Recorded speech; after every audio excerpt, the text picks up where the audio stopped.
Chris was in town for business last week and planned on spending the weekend at our house. The conversation at Big Sur had happened 4 years ago, and we hadn't spoken about Samantha's removable face since, despite keeping in close contact and seeing each other as often as two people transforming into adults in different parts of the country can. It happened on Saturday evening. We were lounging lazily in the backyard, deep into the beer, having just finished with some grilled steaks, when I got a text from work. "God damn it," I groaned. "I have to make a work call, seriously," said Samantha, raising an artificial eyebrow. "On a Saturday night, my biggest client.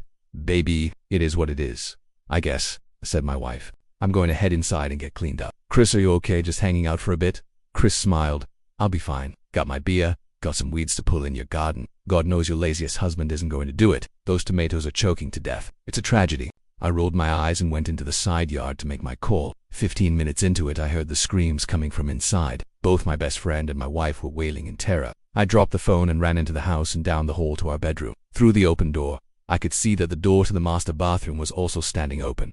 "Don't come in," screamed Samantha. "I don't have my face on.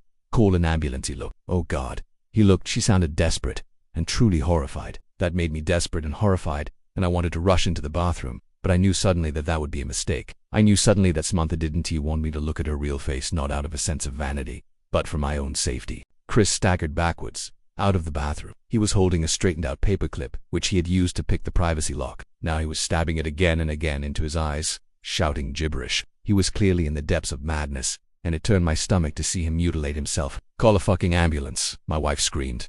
"Don't come in here." He fucking looked. I turned and ran back to the side yard, where my phone was lying in the newly mowed grass. My client was still on the line, alarmed, asking what was happening, what all the screaming was. I hung up on him and called 911 when the paramedics arrived. Chris was having a seizure in the hallway. Samantha was stroking his head, sobbing. Her face was on, but it had been done hastily and everything looked a little off. Subscribe for part 4.